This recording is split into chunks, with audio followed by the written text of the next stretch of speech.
I first discovered my illness when in May of 2012. I was 25 at the time. I used to go for little jogs before I go to work or school, and one of the times I jogged for maybe not even that long, like 10 minutes, and I was covered in hives. My eyes were completely swollen. I couldn't open them. So I ran to my roommate's room and knocked on her door. She sent me to the ER. I did a full body checkup and a PAP, and they noticed that I was a little bit swollen. So you need to go get surgery, but we're worried that it could be cancerous. I could feel something inside my stomach, yeah. Then that was the time when I went to see my doctor. In fact, my ovary has enlarged to about 13 cm. I was shocked because I used to think that I was very healthy. Ovarian cancer is also known as the silent killer. That's because the symptoms are vague and only 25% of them are detected early. The symptoms may include bloatedness, abdominal distension, feeling full early, urinary frequency, and sometimes a very vague loss of weight. So the main advice that I have is that if the symptoms are vague but occur frequently, that is more than 12 times a month, or occur persistently, as well as they are new symptoms, do seek a doctor's advice because you could actually pick up ovarian cancer early.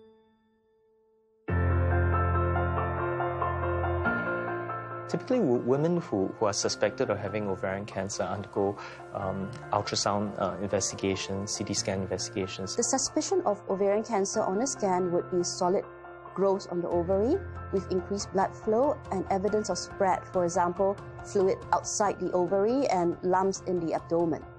So if there is suspicion of ovarian cancer, the next step will be to obtain tissue diagnosis. That is to do a surgery to remove the affected organs and to send it for testing. This will enable us to stage the cancer and to determine whether or not further treatment is required. Generally speaking, the two modes of treatment are surgery and chemotherapy. I went through surgeries to remove my ovarian and the uterus. After that, I started on my chemotherapy treatment. And each time I had to be warded in the hospital for about a week and to inject the chemotherapy drugs into my vein. During my recovery period, I received support from many people around me. I had faith that I would recover, and in fact, I maintained a positive attitude. My family came and I got to spend time with them. And I know, honestly, I struggled with feeling like it was a huge burden to them, but they really wanted to be there for me. I think it absolutely made it easier that my mom was a cancer survivor, because she was like a representation of the hope that comes after all the things that I needed to go through. She was a great example of if you're disciplined and if you do what you need to do, you can get through it.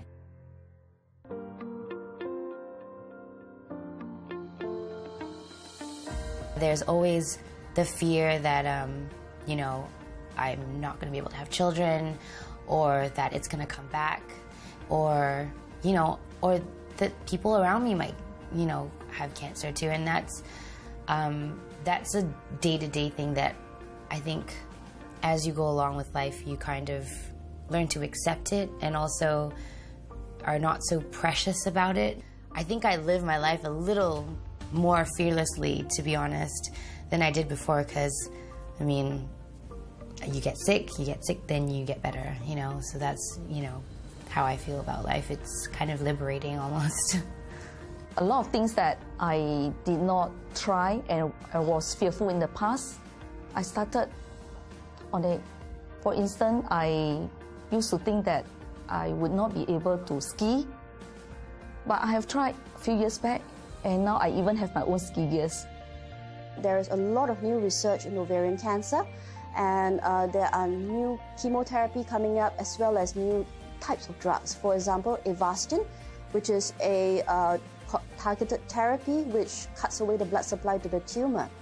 All these have actually increased the life expectancy of a woman who is diagnosed with advanced cancer. The most important thing is not to give up hope. Ovarian cancer is a very chemosensitive disease. It's highly responsive to the chemotherapy we have. We have a lot of very active agents for ovarian cancer. My name is Tricia So.